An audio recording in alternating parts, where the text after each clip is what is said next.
చందమామ కథ. ఓర్చలేనితనం. ఒక గ్రామంలో బలభద్రుడని పేద కాపు ఉండేవాడు. వాడికి చాలామంది పిల్లలు. బలభద్రుడు రోజు అడవికి వెళ్ళి కట్టెలు కొట్టి తెచ్చేవాడు. వాటిని అమ్మగా వచ్చిన చిల్లర డబ్బులతో పిల్లలకింత గంజి పోసి తాను తన భార్య కూడా తాగుతుండేవాళ్ళు. బలభద్రుడు ఎంత కష్టపడినా ఒక్క పూట కూడా వాడి కుటుంబానికి కడుపు నిండా తిండి ఉండేది కాదు. ఒకరోజు ఉదయం బలభద్రుడు గొడ్డలి భుజాన వేసుకుని అడవికి బయలుదేరాడు. దారిలో సన్నగా చినుకు ఆరంభమై వాడు అడవికి చేరేలోపుగా ధారాపాతంగా వాన కురవసాగింది. అదృష్టవశాత్తు అడవిలో వాడికొక పాడుబడిన చావడి కనపడింది. వాడు అక్కడికి పరిగెత్తి చావడి కింద నిలబడి వాన ఎప్పుడు వెలుస్తుందా అని చూడసాగాడు. కానీ వాన ఎంతకీ తగ్గలేదు. ఎండుకట్టెలన్నీ తడిసిపోయి ఉంటాయి. తడి కట్టెలు తీసుకుపోతే ఎవ్వరూ కొనరు. ఈ పూట పిల్లలకు గంజి కూడా ప్రాప్తం లేదు అనుకుంటూ బలభద్రుడు చావడి చుట్టూ కలియజూశాడు. ఒక పక్కగా వాడికొక కొయ్య విగ్రహం కనపడింది. వాడు ఆశపడి దగ్గరికి వెళ్ళి చూస్తే అది ఒక అమ్మవారి విగ్రహంలాగా తోచింది. అమ్మవారి విగ్రహం అయితేనేం, అయ్యవారి విగ్రహం అయితేనేం, అది కొయ్య విగ్రహం. వానకు తడవలేదు. పేర్లు వేస్తే మోపెడు కట్టెలవుతుంది. అడివంతా గాలించినా ఇది తప్ప మరొక ఎండుకట్టె దొరికే అవకాశం లేదు. ఈ కట్టెను పేర్లు వేసి తీసుకుపోతే 4 డబ్బులు గిట్టుతాయి. తాను, భార్య, పిల్లలు ఆ పూటకు ఇంత గంజి కాచుకొని తాగవచ్చు. ఈ విధంగా ఆలోచించి బలభద్రుడు గొడ్డలి ఎత్తి విగ్రహం నెత్తిన వేయబోయాడు. అంతలో విగ్రహంలో నుంచి మాటలు వినిపించాయి.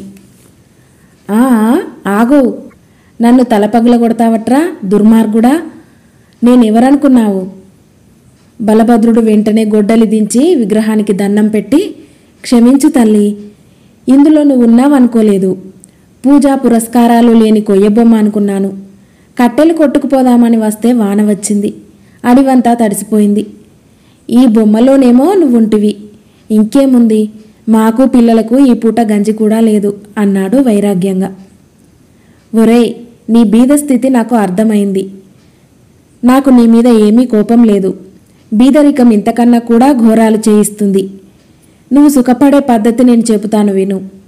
నువ్వు ఇంటికి వెళ్ళి కొత్త కుండ తెచ్చి నా పేరు తలుచుకొని దాన్ని ఉత్త పొయ్యి మీద పెట్టు. వెంటనే అందులో నీకు, నీ కుటుంబానికి కావలసిన ఆహారం అంతా ఉంటుంది. ఈనాటి నుంచి తిండికి కొరత లేకుండా మీరు, మీ పిల్లలు హాయిగా ఉండండి అన్నది విగ్రహం. బలభద్రుడు తన చేతిలో ఉన్న గొడ్డలి దూరంగా గిరవాటేసి విగ్రహం కాళ్ళ ముందు సాష్టాంగపడి లేచి వాన కూడా లక్ష్య పెట్టకుండా ఇంటికి వెళ్ళిపోయాడు. తన భర్త వట్టి చేతులతో ఇంటికి రావటం చూసి బలభద్రుడి భార్య ఆశ్చర్యపోతూ, కట్టెలు కొట్టుకురాలేదా? గొడ్డలేమైంది? ఈ పూట మనమంతా పస్తేనా అని ఆదుర్దాగా అడిగింది. ఇక మనకు కట్టెలతోనూ గొడ్డలితోనూ పనిలేదు, అమ్మవారు అనుగ్రహించింది అంటూ బలభద్రుడు భార్యకు అడవిలో జరిగినదంతా చెప్పాడు. బలభద్రుడి భార్య ఒక కొత్త కుండ తెచ్చి దానిపైన మూత ఒకటి పెట్టి వట్టి పొయ్యి మీద పెట్టి దించింది. మూత తీసి చూస్తే అందులో సమస్తమైన ఆహారాలు, పిండి వంటలు కూడా ఉన్నాయి. భార్యాభర్తలు, పిల్లలు కూడా తమ జన్మలో మొదటిసారి సుఖంగా భోజనం చేసి పడుకొని హాయిగా నిద్రపోయారు. ఇది మొదలు బలభద్రుడి కుటుంబానికి తిండి కొరత లేదు. వాళ్ళు పూట పూట శరీరశోపేతంగా భోజనం చేస్తున్నారు.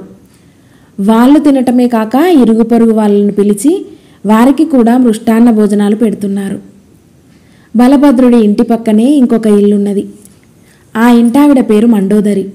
జన్మలో ఎన్నడూ గంజి తప్ప ఎరగని బలభద్రుడి కుటుంబం రోజు సృష్టిగా భోజనం చేస్తుండడం గమనించి మండోదరి, ఇంత ఉన్నవాళ్ళం మాకే సాధ్యం కాదు కదా, ఈ గర్భదరిద్రులు రోజు పిండి వంటలు ఎలా చేసుకుంటున్నారు, ఎలా 10 మందికి పెట్టగలుగుతున్నారు, ఇంతలోనే వీళ్ళకింత సిరి ఎత్తుకోవటానికి కారణమేమిటి అనుకున్నది. ఆవిడ బలభద్రుడి చిన్న కొడుకును పిలిచి, ఒరే, మీ నాన్న అడవికి పోయి కట్టెలు తీసుకురావటం కూడా లేదు. ఈ వంట సరుకులన్నీ ఎట్లా తెస్తున్నారు? రోజు మీ అమ్మ ఇంత పెద్ద వంటలు ఒంటరిగా ఎట్లా చేయగలుగుతున్నది అని అడిగింది. బలభద్రుడి కొడుకు మండోదరితో నిజం చెప్పేశాడు. అడవిలో దేవత అనుగ్రహించి మాకు కుండలో అన్నీ ఇస్తున్నది. మా అమ్మ వంట చేయదు, మా నాన్న సరుకులు తీసుకురాడు అంటూ వాడు అడవిలో జరిగిన వృత్తాంతమంతా చెప్పాడు. ఇది వినేసరికి మండోదరికి పట్టరాని అసూయ కలిగింది. ఆవిడ తలకు గుడ్డ కట్టుకొని మూలుగుతూ మూల పడుకున్నది. వంట చేయలేదు. అమ్మ అన్నం పెట్టు అని పిల్లలు దగ్గరికి వస్తే వాళ్ళను తిట్టి కసిరి కొట్టింది. భోజనం వేళకు మండోదరి భర్త ఇంటికి వచ్చి పొయ్యి రాజకపోవటం చూసి ఏం జరిగిందని అడిగాడు. ఏం జరిగిందా? దేశంలో అడ్డమైన వాళ్ళు దేవత అనుగ్రహం సంపాదించి పొయ్యి కూడా వెలిగించకుండా పంచభక్షి పరమాన్నాళ్ళు మెక్కుతుంటే నేను రోజల్లా ఒళ్ళు విరుచుకుని అంతులేని చాకిరీ చేయవలసి వచ్చింది అన్నది మండోదరి. ఆవిడ ద్వారా విషయమంతా తెలుసుకొని మండోదరి భర్త, అయితే నన్ను ఇప్పుడు ఏం చేయమంటావు అన్నాడు. ఇంకా అడుగుతావెందుకు? గొడ్డలి పట్టుకుపోయి అడవిలో ఉండే అమ్మవారిని తలపగల కొడతానని బెదిరించి వరం పొందిరా. నేను ఇక మీదట వంట చేసేది లేదు అన్నది మండోదరి. దేవతలను ఎక్కడైనా తల పగలగొడతారా అన్నాడు భర్త. నీకు కొంచెమైనా జ్ఞానం లేదు. మొక్కితే వరమియని దేవత మొట్టితే ఇస్తుంది అన్నది మండోదరి. తన భార్య చెప్పిన ప్రకారం చేయకపోతే తనకు శాంతి ఉండదని తెలిసి మండోదరి భర్త గొడ్డలి భుజాన వేసుకొని అడవికి వెళ్ళాడు. కొంచెం వెతికిన మీదట అతడికి అడవిలో చావిడి, అందులో అమ్మవారి కొయ్య విగ్రహము కనిపించాయి. మండోదరి భర్త అమ్మవారి విగ్రహాన్ని సమీపించి గొడ్డలి ఎత్తాడు. మరుక్షణం భూమి దద్దరిల్లింది.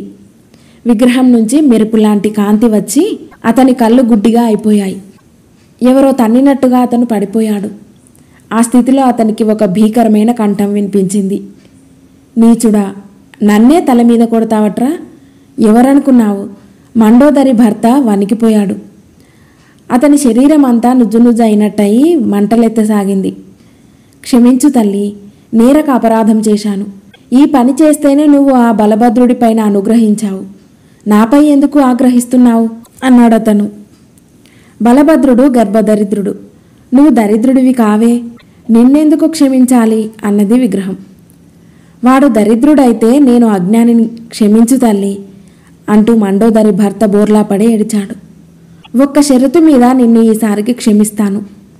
నేను బలభద్రుడికి పాత్రలో అన్నీ వచ్చేట్టు అనుగ్రహించాను గాని నెయ్యి ఇవ్వటం మరిచాను. పాపం వాళ్ళంతా నెయ్యి లేని కూడు తింటున్నారు. కనుక నువ్వు ఇంటికి వెళ్ళి రోజు వాళ్లకు షేరు చొప్పున మంచి నెయ్యి ఇస్తూ ఉండు. అందుకు ఒప్పుకుంటే నిన్ను క్షమిస్తాను అన్నది అమ్మవారి విగ్రహం. నీ ఇష్టం తల్లి, నువ్వేం చేయమంటే అది చేస్తాను. నా తప్పు మటుకు క్షమించు అన్నాడు మండోదరి భర్త.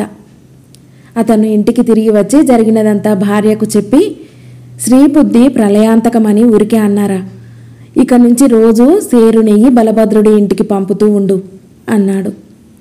చేసేది లేక మండోదరి భర్త చెప్పిన దానికి అంగీకరించి ప్రతిరోజు బలభద్రుడి ఇంటికి షేరు నెయ్యి పంపుతూ ఉండేది. కథ సమాప్తం.